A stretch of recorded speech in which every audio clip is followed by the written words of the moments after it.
Bendiciones con todos, tema 73, las verdades de la palabra de Dios. Hoy, el afán y la ansiedad, parte 1.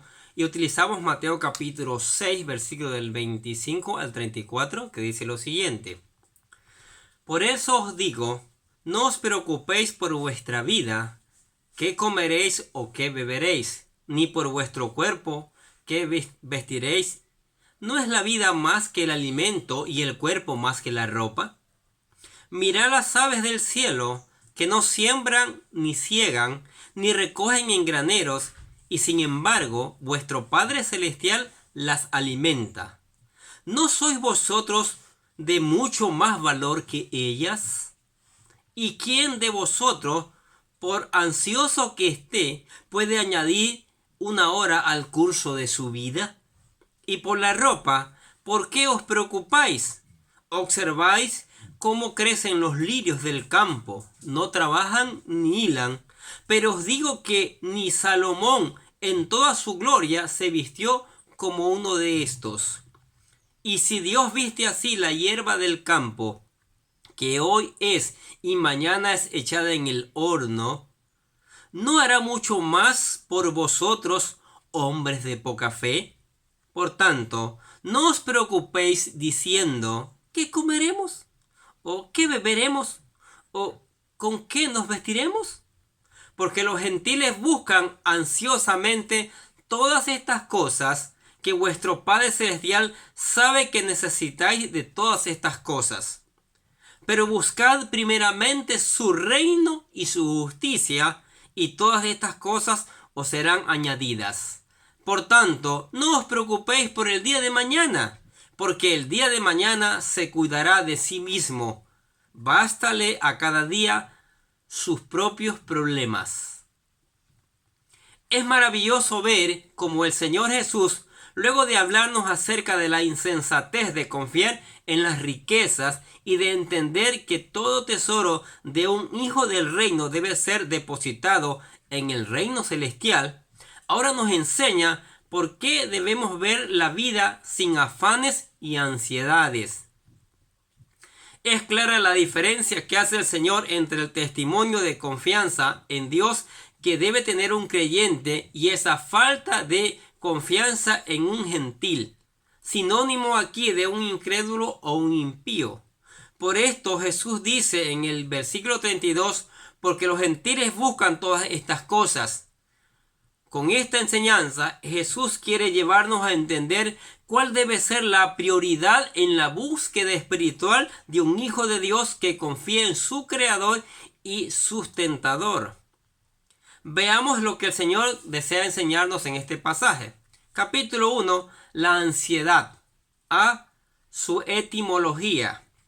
Primero, hay dos palabras griegas que comunican la idea de ansiedad. Una, tarazo, se traduce turbarse y significa ser sacudido o agitado. La otra, merinao, es afanarse y se encuentra en este párrafo. Significa ser dividido o partido. La ansiedad por las cosas que uno necesita para sustentar la vida en el día de mañana puede literalmente dividirse a uno o en dos. 2. Por un momento pensamos, ¿puedo confiar en Dios para proveer para mis necesidades y luego dudar de su provisión? Este es uno de los dilemas más frecuentes para muchos creyentes.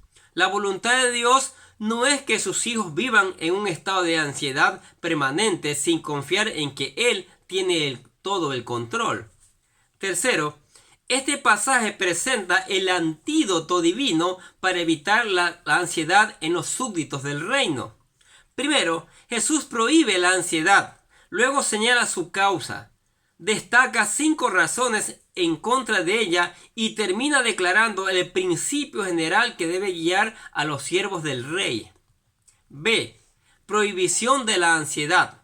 Primero, por tanto os digo en el versículo 25, es una expresión que introduce a un párrafo con el que concluye la idea de pensamiento anterior.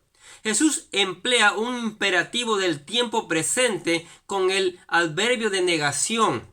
Esta construcción prohíbe la continuación de una acción ya en progreso.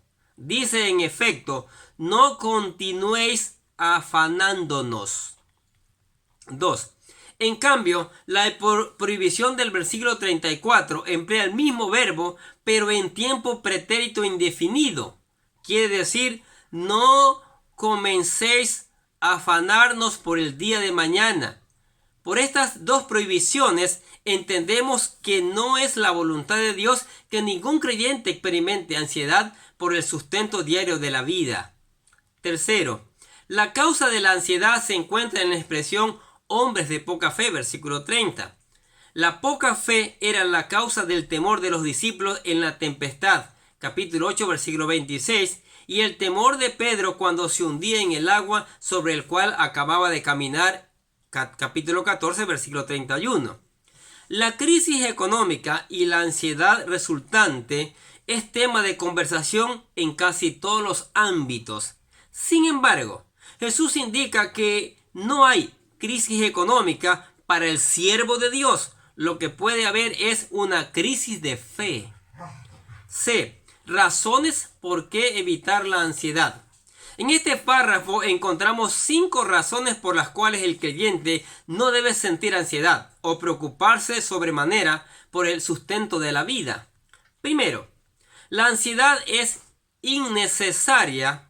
El Dios que creó las aves del cielo dentro del mundo animal y siempre se ocupa de proveer el sustento para ella, versículo 26, Él creó las plantas para el mundo vegetal, también provee para su sustento y hermosura. Jesús emplea un silogismo para grabar este mensaje en la mente de los discípulos. A. Dios provee para las aves y los lirios. B. El hombre vale mucho más que ellos, versículo 25, versículo 26, versículo 30. C. Por lo tanto, Dios proveerá igualmente para los hombres. Segundo, 2. La ansiedad no es fructífera, pues no produce resultados positivos. Por más que uno se esfuerce, no puede añadir a su estatura un codo, versículo 27. Un codo era la distancia de la punta de los dedos al codo, o sea, aproximadamente medio metro, 45 centímetros. Algunos opinan que se refiere a añadir años a la vida. La ansiedad, en vez de prolongar la vida, suele acortarla. Tercero, la ansiedad es incompatible con nuestra posición como hijos de Dios. Un gentil o pagano tiene mucha razón para sentir ansiedad en cuanto a la vida y el sustento para la vida. Versículo 32. La ansiedad es una característica propia del incrédulo. Por lo tanto, no debe ser una cualidad del creyente.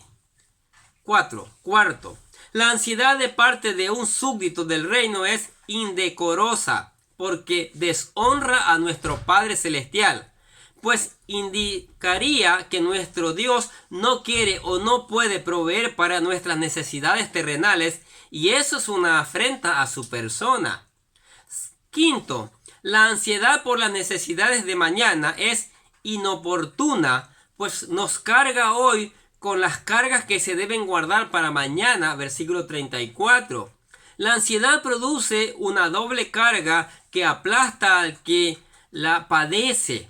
Jesús no quiere decir con esto que el creyente debe descuidar por completo las provisiones para su vida y su familia. Por lo contrario, en su palabra nos dice que debemos trabajar diligentemente y hacer planes para el futuro. Pero también nos dice que debemos reconocer que nuestro Señor es el dueño de nuestro futuro. Provee alimento para las aves, pero no echa su alimento en los nidos, sino que les provee mientras ellas hacen lo que tienen que hacer para llevarla a su nido. ¿Qué les parece? Tanto nos hemos afanado y nos hemos llenado de enfermedades, de estrés, hasta nos hemos endeudado por no creer en la palabra de Dios. Aquí dice Jesús, busca primero mi reino y yo te añadiré lo que tú desees. Qué tremenda y maravillosa oferta que nos da el Señor aquí en esta porción de la palabra de Dios. Amén. Padre, te damos gracias por tu palabra tan maravillosa. Nos enriquece la vida mientras nos alimenta, Señor. Gracias por tus bendiciones que son las mejores y las disfrutamos, Señor, porque son maravillosas, Señor. Y más, gracias por tu misericordia que nos ha guardado hasta el día de hoy espléndidamente. Gracias, Señor, te doy por mis amigos, los hermanos, la familia, las personas que están escuchando esta palabra, Señor, que sea un alivio para sus almas, que tengan el deseo de buscarte de todo corazón, Señor, y saber que en tu reino hay todo tipo de maravillosas bendiciones. Oramos en el nombre del Señor Jesucristo. Y gracias por escuchar la palabra. No se olvide de enviar esta palabra a otros que necesitan saberla, que necesitan conocer también al Señor Jesucristo. Bendiciones, que pasen un excelente día.